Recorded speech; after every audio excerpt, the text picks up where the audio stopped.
Of course, the church was not always very impressed, and the parents, as faithful churchgoers, were also sometimes against such excesses. And when the ladies would occasionally lie outside on the grass and remove their clothes so that they could better enjoy the sun. We once had a couple of girls staying with us, and they walked into the village wearing just their bikinis. And that was a bit of a scandal back then. And then the shop assistant told them in no uncertain terms that they shouldn't go in there wearing only their bikinis. They should first get properly dressed, and then they could come and buy something. They thought they were in Italy with the sea and the beach and so on, and they just went into the village in their bikinis. When the first foreigners and young people arrived, there were some who said, "Oh, we have to keep our young people away from the groups of German youths because they have a very bad upbringing. Let's call it that, or a mentality. So they don't go to church. For example, they go out in the evenings. And of course, they have contact with the local youngsters. We were young too, and of course, we also looked to make these contacts.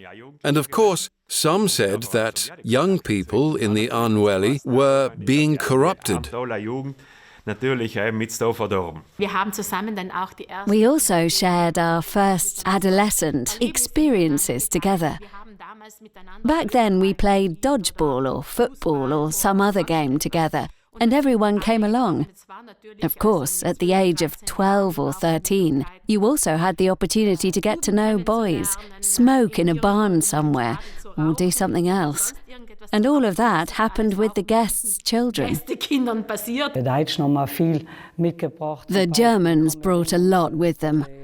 I can remember this disc they had, which we didn't have back then, a thing you could use to listen to a record. When I was cleaning the rooms, I always loved modern music. So then I'd often listen to music in secret when I was making up the rooms. I'd play the junior guests' cassettes with modern music on them, because you couldn't get it anywhere we were, except for the jukebox once a week.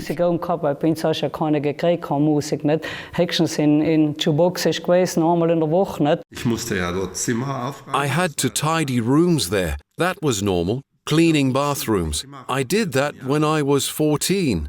Vacuumed and made the beds, and went to and fro while my mother made breakfast. There were German magazines there, from Germany, like Bunte, sometimes with nude women on the front. I can still remember that. There was nowhere around us where you could see such things. There was also Pralina. That was naughty. And I saw it and called my brother straight away. "Come and have a look at what we've got here." They all read a lot, and they would just leave behind with us the books they no longer wanted or had finished reading. And even as a child, I was very inquisitive and would read everything I could get my hands on. There was this one book that I still remember to this day called The Lovers of Santa Marta. And it had such a beautiful cover, and I was very young at the time, maybe 12 or 13 years old.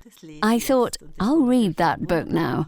It was a wonderful love story, of course, but at the time, it was also a kind of sex education book. I suddenly went from being a little girl to being a teenager, thanks to that book, because it described a lot of things that I had never read about before. We got a lot of presents from the tourists. I remember that we mostly received gifts of clothes. Of course, some were second-hand, but I can still clearly remember receiving a brand new red cord velvet skirt from a family called Schneider. We only bought a few clothes ourselves back then. My mother made the clothes herself, especially for us girls. And for us to get brand new clothes, like a skirt or a pair of jeans, that was really like Christmas in summer. We had our first tin cans there, for example. A family came to stay who had a grocery shop somewhere up north. I can't remember where. And they had brought tins with tinned meat in them. And of course, we didn't even have a tin opener. But somehow we managed to open it. I don't know how, at any rate. But then we ate the meat. We didn't like it. So the cat got it, or the dog. We didn't like it. But it was certainly an experience. It was the first time we'd ever had tinned food.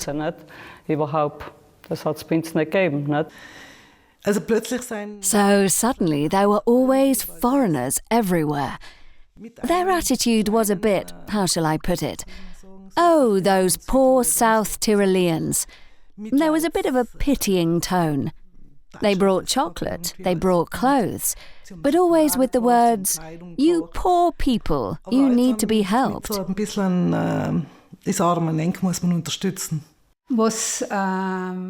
And what also always annoyed us, and now I realise this when I've talked to my siblings, my brother too remembers it.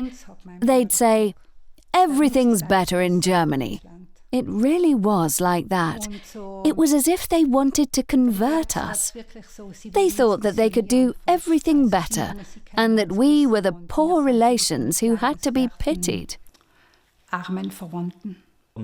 They'd come into the kitchen. They wanted to look in our rooms. They wanted to get to know the whole place. You could never find peace and quiet anywhere. I really felt it was an invasion of my privacy. I had to vacate my room for the tourists and move into the attic, which I have to say didn't make me very happy. And then you were forced to play with the children of these tourists. And I remember that we would go and play some distance from the village, so we didn't have to meet them or play with them. That sounds a bit harsh now, but that's how it was. Das klingt jetzt ein bisschen hart, aber es war so. But what over time was a negative factor, especially for us girls, was that the men often drank a lot, and then they would pester us, even if they didn't physically harass us. That was something that made me and my sister feel that our privacy had been invaded. At one time, we had got a TV, and they wanted to watch the football, so they sat there all evening instead of going to bed or leaving the living room to us. I have to admit that really got on my nerves. I even unplugged the TV from time to time, because there used to be frequent power cuts in the valley, in Karthaus in general. And my mother was often out with the choir. And because she would have guessed my little game right away, I would give the guests a candle and say, "The power's off." Then, when it was quiet, I would switch the TV on and watch what I wanted and not the football.